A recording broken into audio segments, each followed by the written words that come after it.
how's it going? I'm excited to come on here specifically today, happy Monday, and share with you guys some budget tips. You know that I love talking about finance and budgeting, so I'm excited to come on here and share that with you guys today.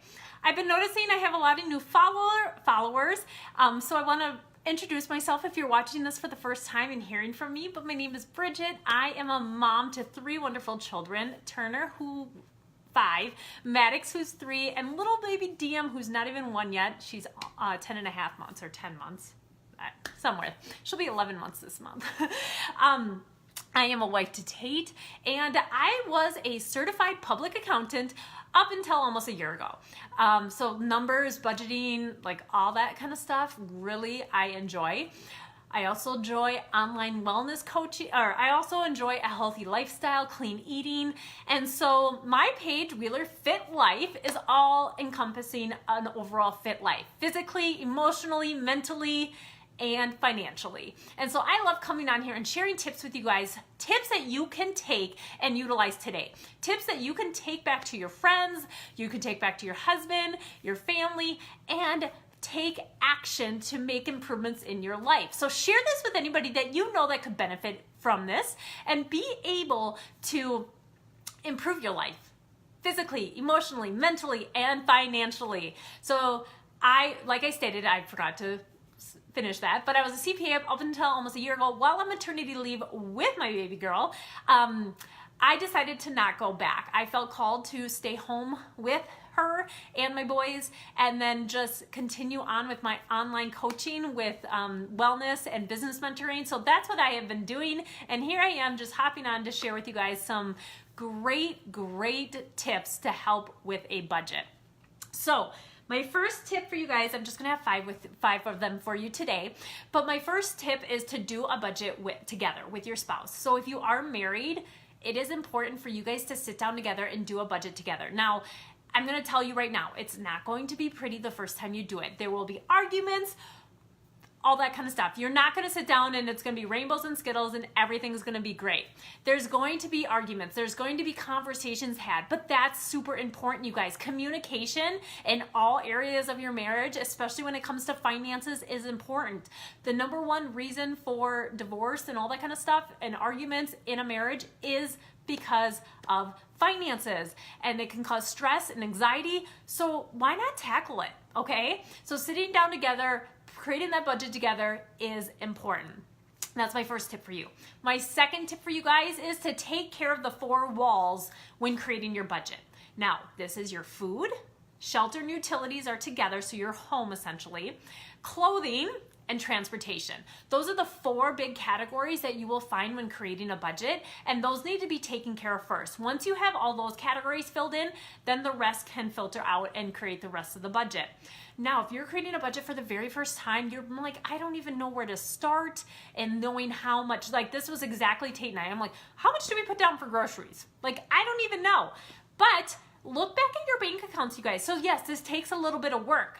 The first month, like I stated, is the hardest, but as soon as you take this time and do the work, you will find that each month gets better and better. You find that you probably gave yourself a raise by actually budgeting your money, and you find you're making improvements in your marriage and your finances, which is a win all around. But you have to put in the work and the effort now. So go back to your bank accounts. Highlight everything that says the grocery stores you go to, and whether that be Target or Cub Foods or Hy-Vee or Publix, or like there's so many options out there. So go do that. Do a little research. If you are finding you go to Target and you buy a ton of other stuff, well then do a percentage maybe. I'm not sure, but take it and be like, okay, on average I spend about this much. You're going to have to adjust it the first few 1, 2, 3 months. So just know that. But those are the 4 walls you need to take care of first. That's tip number 2. Tip number 3 kind of goes in line with having the first 3 months be shaky when you are creating your budget, is that every single month is going to be different. It just is. You'll find it's very similar as you go on your creating budgets every single month, but you guys, December is Christmas, so of course that's going to be different.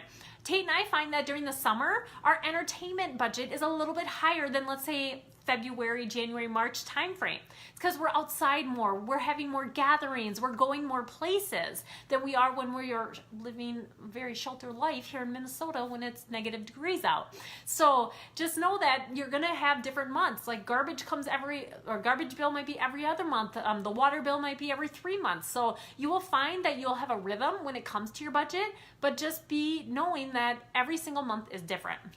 That's my third.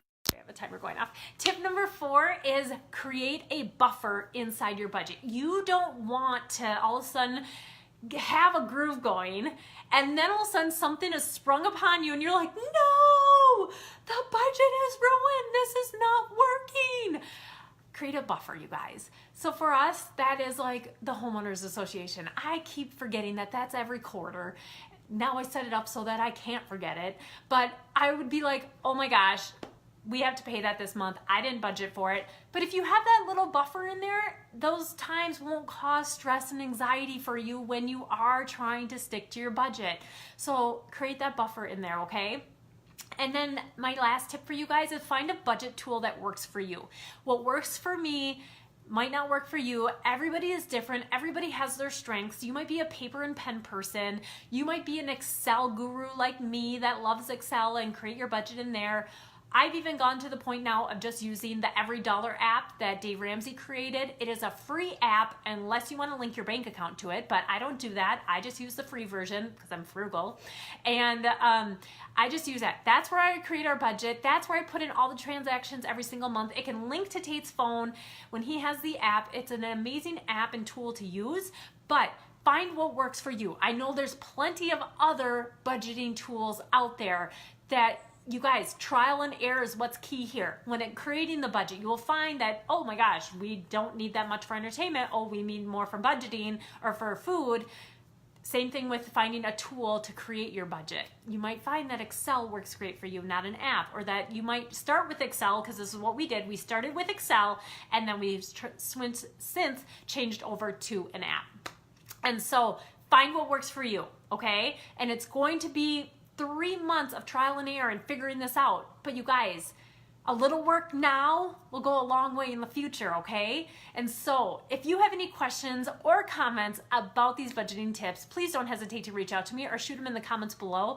And you guys, share this with anybody that you might find that could benefit from it, including your spouse, if you guys are one that wants to really start creating that budget to get ahead on your financial journey, to stop the arguments that come when it comes to finances, and essentially win with money. All right, guys, I hope you have an awesome Monday, and we'll talk soon. Bye.